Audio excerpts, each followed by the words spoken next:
मैं हूं अंकित अवस्थी। आप हैं मेरे साथ में। प्रधानमंत्री नरेंद्र मोदी की 2 दिवसीय जापान और चीन की यात्रा पर हुए कुछ अहम समझौतों पर बात करने के लिए, चर्चा करने के लिए कि जापान जब हमारे प्रधानमंत्री गए तो दोनों देशों के बीच क्या बातचीत हुई और जब हम लोग चीन पहुंचे तो क्या बातचीत हुई। असल मायने में हमने उसकी वजह से अमेरिका का प्रभाव तो डिस्कस कर लिया, लेकिन बातचीत क्या हुई इन दोनों देशों के साथ, यह चर्चा कहीं ना कहीं रह गई थी। तो मैंने सोचा कि आप लोगों के साथ तमाम हुए उन समझौतों की बात कर ली जाए जो विशेष रूप से हम समस्त भारतीयों को जानना जरूरी है।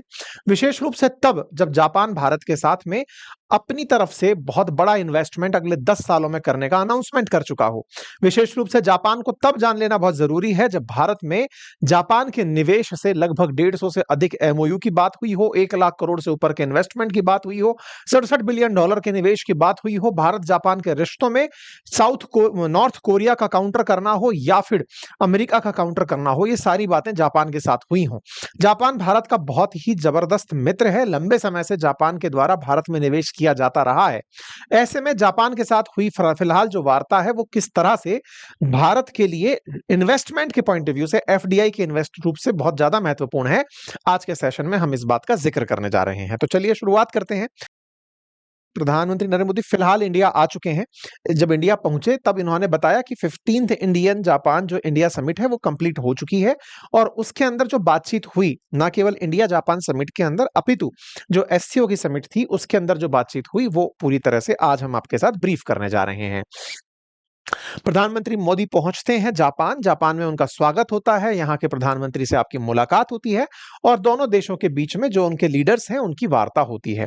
वार्ता होती है तो वार्ता में जिस तरह की बातें निकल कर आती हैं वो विशेष रूप से इस समय जब डोनाल्ड ट्रंप पूरी दुनिया पे कहर बरपाए हुए हैं उस समय पर ये बड़ी वार्ता के रूप में कंसीडर की जाती है।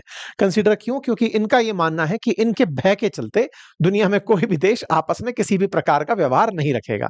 लेकिन भारत ने बाकायदा जापान के साथ जिस तरह से देखिए, जापान और अमेरिका के बीच में इस तरह की पार्टनरशिप है कि जापान अमेरिका के बिना सांस लेने में भी डरता था, लेकिन अब अमेरिका के द्वारा भारत के साथ जो भी व्यवहार किया जा रहा हो उस बीच में जापान जो है वो भारत के साथ में इन्वेस्टमेंट की बात कर लेता है। यह दर्शाता है कि दोनों देशों ने एक दूसरे पर काफी ज्यादा विश्वास किया हुआ है। प्रधानमंत्री के ट्वीट 29 तारीख को आना शुरू होते हैं कि भैया हम जापान पहुंच चुके हैं, यहां पर मुझे वार्म वेलकम मिला है जो इंडियंस यहां हैं। इसके साथ साथ ही कुछ ऐसी तस्वीरें बाहर निकल कर आई, विशेष रूप से राजस्थानियों की तस्वीरें, यहाँ पर राजस्थानी संगीत गाते हुए कुछ जापानी महिलाएं यहाँ पर दिखाई दी। प्रधानमंत्री यहाँ के प्रमुख लोगों से मुलाकात करते हैं जिसमें से जो very good meeting mister Yoshihide Suga के साथ जो कि फॉर्मर प्राइम मिनिस्टर थे जापान के, उनके साथ मुलाकात होती है। जापान इंडिया एसोसिएशन को लेकर के फ्यूमियो किशिदा के साथ मुलाकात होती है जो फॉर्मर प्राइम मिनिस्टर थे। इन सबके साथ मुलाकात के साथ साथ प्रधानमंत्री यहाँ के जो प्रमुख लीडर्स हैं उनके साथ मुलाकात करते हैं और इसी बीच में एक तस्वीर बाहर निकल कर आती है दारुमा डॉल को लेकर के, जिस पर हमने अपनी पाठशाला वाले ट्विटर हैंडल पर डिटेल में जानकारी दी हुई है कि ये दारुमा डॉल होती क्या है। प्रधानमंत्री को वो गिफ्ट की जाती है। इसके बाद प्रधानमंत्री इंडिया जापान जो इकोनॉमिक फोरम है टोक्यो में उसकी मीटिंग में साझा होने जाते हैं और दोनों देशों के बीच में इकोनॉमी को लेकर के जो बातचीत है वो यहाँ पर अनाउंसमेंट्स के रूप में निकल कर आती है। प्रधानमंत्री के द्वारा यहाँ पर ऑटोमोबाइल के साथ साथ बैटरी निर्माण, फ्लोटो robotics, semiconductor, ship building, nuclear energy, इन तमाम क्षेत्रों में इन्वेस्टमेंट को लेकर के बातचीत की जाती है। प्रधानमंत्री की इन बातचीत का सार ये निकल कर आता है कि बड़ी सारी कंपनियां भारत में निवेश के लिए तैयार हो जाती हैं। भारत के साथ साथ इंडिया जापान स्ट्रेटेजिक और ग्लोबल पार्टनरशिप को लेकर के बातचीत करते हैं। तस्वीर सबके सामने निकल कर आती हैं। इन बातों में investment, innovation, environment, technology, health, mobility, people to people connect, तमाम बातों को लेकर के बेहतरीन तरीके से बातचीत होती है। प्रधानमंत्री कहते हैं कि इकोनॉमिक सिक्योरिटी कॉपरेशन इनिशिएटिव को लेकर बातचीत हुई, टेक्नोलॉजी और डिजिटल पार्टनरशिप के अंदर जो कॉपरेशन है उसे लेकर बातचीत हुई और सिक्योरिटी और स्पेस के अंदर कॉपरेशन को लेकर बातचीत हुई। टोक्यो में आयोजित हुए इस 15वें जापान समिट में, जापान और भारत का जो समिट था 15वें नंबर का, इसमें प्रधानमंत्री ने जब भाग लिया तो दोनों देशों के बीच में साइंस एंड टेक्नोलॉजी में भी कुछ बड़े कमिटमेंट्स हुए। प्रधानमंत्री मोदी और जापान के जो पीएम हैं इशिबा, इनकी मौजूदगी के अंदर कुछ एमओयू का एक्सचेंज हुआ। इनमें से बड़ा इंटरेस्टिंग था चंद्रयान चंद्रयान 5 के समझौतों में जो बात निकल कर आई वो ये कि भारत की स्पेस एजेंसी इसरो और जापान की स्पेस एजेंसी जाक्सा, ये दोनों मिलकर के काम करेंगे चंद्रयान 5 के लिए। और चंद्रयान 5 चांद के दक्षिणी ध्रुव की स्टडी करेगा। चंद्रयान 5 दक्षिणी ध्रुव पर जब काम करेगा तो भारत ऑलरेडी दक्षिणी ध्रुव पर अपने लैंडर और रोवर को उतार और चला चुका है। तो जापान इस बार क्या करेगा, दोनों मिलकर के साथ साथ फिर एक बार जाएंगे और इस बार जाने में भारत जो है वो अपने द्वारा मतलब मान लीजिए लैंडर लेकर जा रहा है तो जापान वाले रोवर लेकर जा रहे हैं, जापान वालों के द्वारा अपना रॉकेट लेकर के जाया जा रहा है। इस तरह से दोनों एक दूसरे के साथ स्पेस सेक्टर में म्यूचुअली आगे बढ़ना चाहते हैं, ठीक है। इसी के साथ साथ इंडिया जापान ने अपना ज्वाइंट विजन डिक्लेयर किया फ्यूचर को लेकर के कि हम लोग किस तरह से आगे बढ़ेंगे। जानकारी निकल करके आई कि इसमें चंद्रमा के जो ध्रुवीय इलाके हैं, पोलर एरियाज हैं, वहां पर चंद्रयान 5 से रिसर्च की जाएगी। जापान की अंतरिक्ष एजेंसी जिसका नाम जाक्सा है वो अपने H324L नामक रॉकेट से इस मिशन को लॉन्च करेगी और इस मिशन के अंदर जापान द्वारा निर्मित रोवर होगा। जो लैंड करेगा वो इसरो द्वारा बना हुआ होगा और जो चलेगा सतह पर चंद्रमा के वो जापान द्वारा निर्मित होगा। और ये दोनों मिलकर के अंतरिक्ष के मतलब चंद्रमा पर जाकर के अपनी रिसर्च करेंगे। दोनों ने साथ ही साथ क्लीन हाइड्रोजन और अमोनिया को लेकर के भी चर्चाएं की। साथ ही साथ में ज्वाइंट स्टेटमेंट जारी हुआ ministry of science and technology के द्वारा education, culture, sports and science technology के लिए, ठीक है। तमाम प्रकार के एमओयू जिसमें कि दोनों ने किस प्रकार से क्रेडिटिंग मैकेनिज्म अपनानी है, डिजिटल पार्टनरशिप कैसे करनी है, मिनरल रिसोर्सेज में कैसे काम करना है, कल्चरल एक्सचेंजेस को लेकर क्या करना है, बहुत सारी बातों में बातचीत हुई। इनमें सबसे इंपॉर्टेंट बात थी 10 सालों में 10 ट्रिलियन येन के निवेश की बात। देखिए जापान की करेंसी येन है, जैसे अमेरिका की डॉलर है ऐसे जापानी करेंसी येन है। और येन आईएमएफ के द्वारा जो 5 बड़ी करेंसीज बताई जाती हैं जिसमें से डॉलर भी है, पाउंड भी है, चीनी रेनमिंबी भी है, युआन जिसे आप कहते हैं, जापानी येन भी है, ठीक है ना, और यूरोप का यूरो भी है। दुनिया की ये 5 ही करेंसी हैं जो कि आईएमएफ के एसडीआर के अंदर स्पेशल ड्राइंग राइट्स में शामिल की जाती हैं। अर्थात आप अपने फॉरेक्स में जिन्हें संभाल कर रखते हैं, जिनकी वजह से आप दुनिया में किसी भी देश को पेमेंट कर सकते हैं। अगर वो देश पेमेंट ना ले तो आप आईएमएफ से पेमेंट एक्सचेंज कर सकते हैं। उन 5 पेमेंट की बातों में जापानी येन एक बड़ी करेंसी है और उसमें से 10 ट्रिलियन येन भारत में निवेश किया जाएगा। That is around 6 lakh crore rupees. रुपए के अंदर अगर बात किया जाए तो 6 लाख करोड़ रुपए निवेश करने की बात हुई अगले 10 सालों में। मैंने पहले भी बताया है, फिर भी बता दूं ये कितना होता है, मतलब $67 बिलियन के आसपास। मतलब और भी $70 बिलियन के आसपास आप पकड़ करके चल सकते हैं। $60 बिलियन से $70 बिलियन के बीच में। डॉलर इसलिए बोल रहा हूं क्योंकि डॉलर का भाव लगातार बढ़ता चला जा रहा है, तो ऐसे में ये रुपया बढ़ता चला जा रहा है, इसलिए हमने येन को रुपए में कन्वर्ट करके रखा है। ये पैसा कितना है इसको मैंने आपको पहले भी बताया था कि पूरे पाकिस्तान में जो निवेश हो रहा है चाइना का वो $60 बिलियन का है, जिसमें चाइना पाकिस्तान इकोनॉमिक कॉरिडोर बनकर आएगा। अगले 10 सालों में जापान के द्वारा भारत के विभिन्न सेक्टर्स में $67 बिलियन का निवेश किया जाएगा, इसलिए यह नंबर बड़ा नंबर कंसीडर किया जा रहा है, ठीक है। दोनों देशों ने अपनी तरफ से निवेश के बारे में जानकारी दी, नेक्स्ट जनरेशन मोबिलिटी को लेकर के बातें की और साथ ही साथ एआई इनिशिएटिव को लेकर बातचीत की। मैं आपको बता दूं अगले साल फरवरी में भारत में एआई समिट होने जा रही है। जैसे 2025 के फरवरी में फ्रांस में हुई थी, जिसमें प्रधानमंत्री मोदी फ्रांस गए थे और वहीं से प्रधानमंत्री मोदी ट्रंप से मिलने निकल गए थे। ऐसे ही 2026 की जो मीटिंग है वो भारत में होने वाली है। भारत और फ्रांस से को होस्ट करते हैं और इस बार फ्रांस के राष्ट्रपति मैक्रोन संभवतः फरवरी 2026 में इंडिया हो सकते हैं और उस समय पर जापान को भी हमने इनवाइट किया है कि आप आइए, एआई को लेकर के जो इनिशिएटिव्स चल रहे हैं उस पे आप भी हमारे साथ पार्टिसिपेट करिए। इसके साथ प्रधानमंत्री ने तमाम मतलब उन लोगों से मुलाकात की जो कि जापान के अंदर टेक्नोलॉजी के अंदर या फिर बड़ी कंपनियों को रन करने में योगदान दे रहे हैं। प्रधानमंत्री इशिबा के साथ मिलकर के प्रधानमंत्री सेंडाई पहुंचे। सेंडाई वो जगह है जहां पर बुलेट ट्रेन में प्रधानमंत्री ने यात्रा की। बुलेट ट्रेन E10 जो कि सबसे ज्यादा एडवांस बुलेट ट्रेन मानी जाती है, उसमें यात्रा की गई।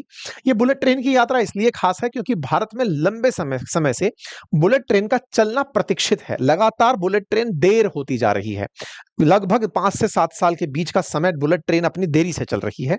ऐसे में भारत में लंबे समय से अपेक्षा है कि बुलेट ट्रेन चलेगी, तो बुलेट ट्रेन जिस जगह से बनवाई जा रही है या जिसके रेफरेंस से, जिसके इन्वेस्टमेंट से बन रही है, वो जापान है। तो ऐसे में प्रधानमंत्री की जापान यात्रा हुई और वहां पर जाकर आपने बुलेट ट्रेन का सफर किया। यहां पर सबसे इंपॉर्टेंट बात थी प्रधानमंत्री का उन भारतीयों से मुलाकात करना जो भारतीय भारत से जाकर के जापान में ट्रेनिंग ले रहे हैं। असल में 2026 में भारत में बुलेट ट्रेन चलना संभावित बताया जा रहा है, और जब ये बुलेट ट्रेन चलेगी तो इसको चलाने के लिए मैकेनिक्स की, ड्राइवर्स की, ऑपरेटर्स की जरूरत पड़ेगी। तो ऐसे में उन सभी की वहां ट्रेनिंग हो रही है। कहां पर ट्रेनिंग हो रही है? जापान के ईस्टर्न रेलवे जो जापान का है वो इन्हें ट्रेनिंग दे रहा है, और भारत से गए हुए टेक्नीशियंस, ड्राइवर्स हैं, प्रधानमंत्री ने उनसे भी मुलाकात की। साथ ही साथ टोक्यो इलेक्ट्रॉन फैक्ट्री जाकर के प्रधानमंत्री ने विजिट किया। असल मायने में इन दिनों सेमीकंडक्टर में भारत बहुत तेजी से आगे बढ़ रहा है। तो ऐसे में दुनिया में जहां जहां सेमीकंडक्टर्स को लेकर काम हो रहा है, भारत उनमें बहुत कीन इंटरेस्ट ले रहा है और लोगों को बता रहा है कि आओ हम लोग भी इसमें बहुत तेजी से आगे बढ़ रहे हैं। तो एक तरह से प्रधानमंत्री ने वहां भी मुलाकात की। जापान का एक प्रमुख अखबार निकी एशिया है, उसमें प्रधानमंत्री का लेख छपा। उसमें उन्होंने बहुत से मुद्दों पर बात रखी, जिसमें इंडिया और जापान के डेमोक्रेटिक वैल्यूज का किस तरह से दुनिया के लिए बढ़ना बहुत ज्यादा जरूरी है, उस पर बात हुई। प्रधानमंत्री ने यहां पर बताया कि किस तरह से टेक्नोलॉजिकल प्रोग्रेस और इन्वेस्टमेंट अपॉर्चुनिटीज इंडिया देता है जापान के लिए, इस पर चर्चा हुई। साथ में जापान के पास में मतलब स्पीड है तो भारत के पास में स्किल और स्केल है, ये सब बातें हुई। सेमीकंडक्टर के क्षेत्र में भारत ने अपनी तरफ से कहा कि हम लोग इस क्षेत्र में बहुत तेजी से आगे बढ़ रहे हैं, लीप्स एंड बाउंड्स हम आगे बढ़ रहे हैं। साथ ही साथ में जो क्वाड है, इसको लेकर के भी निकी एशिया के साथ बात हुई। असल मायने में क्वाड को लेकर के ही मीटिंग भारत में प्रस्तावित थी, जिसमें ट्रंप का आना प्रस्तावित था। हालांकि फिलहाल बात चल रही है कि शायद ट्रंप क्वाड मीटिंग के अंदर ना पहुंचे, इसलिए यह बात एक अलग से रेफरेंस में जानी जा रही है। ब्रिक्स के साथ साथ प्रधानमंत्री की बातचीत जो है वो भी, मतलब ब्रिक्स का भी जो संदर्भ है वो भी जापान के सामने भारत के द्वारा रखा गया। भारत के विदेश सचिव के द्वारा जानकारी दी गई कि भारत और जापान के बीच 150 एमओयू पर हस्ताक्षर हुए, जिसमें 1 लाख करोड़ रुपए से अधिक के निवेश की बातें की गई। 6 लाख करोड़ अलग है, 1 लाख करोड़ अलग है, क्योंकि यहां पर 1 लाख करोड़ की जो बात हो रही है ये असल मायने में भारत में कंपनियों के निवेश की बात हो रही है, वहां सरकारी निवेश की बात थी। ठीक है, भारत और जापान ने मिलकर के हथियारों के निर्माण के लिए भी एमओयू पर साइन किया। इस तरह से जाकर भारत और जापान की 15वीं जापान इंडिया एनुअल समिट संपन्न हुई। प्रधानमंत्री ने यहाँ के प्रधानमंत्री को अपने देश में इनवाइट किया, बकायदा उसका पूरा राइटअप निकल करके आया। अगर आप ये सब पढ़ना चाहते हैं तो हम अपनी वेबसाइट अपनी पाठशाला.com पर रेगुलर चीजों को अपडेट करते रहते हैं, या अंकिtinspireindia.com पर आपको रेगुलर अपडेटेड जानकारियां मिलती रहती हैं, आप उनको विजिट कर सकते हैं। ठीक है, जो भी बातें हैं जो न्यूज में है वो हमने आपको पूरी तरह से निकाल कर बता दी। प्रधानमंत्री अपनी यात्रा को ब्रीफ करते हुए बढ़िया सा एक वीडियो डालते हैं कि भाई मैं जापान गया, जापान में कैसी कैसी वार्ता हुई, सब बातें उसका निकल कर आ जाता है। इसके बाद आप निकलते हैं और चाइना पहुंचते हैं। चाइना में पहुंचते हैं क्योंकि यहां पर एससीओ की मीटिंग होनी थी। आप एससीओ की मीटिंग में पहुंचते हैं, यहां पर भी आपका वार्म वेलकम होता है। यहां पर आप दुनिया के तमाम लीडर से मुलाकात करते हैं। सबसे पहले उतरते ही भारतीय उनका स्वागत करते हैं, और जब प्रधानमंत्री यहां पहुंचते हैं उसके बाद जो हुआ वो तो आप लोगों ने ऑलरेडी अंकित इंस्पायर इंडिया पर सुन लिया होगा कि लगातार अमेरिका को कितनी इससे मिर्ची लग रही है।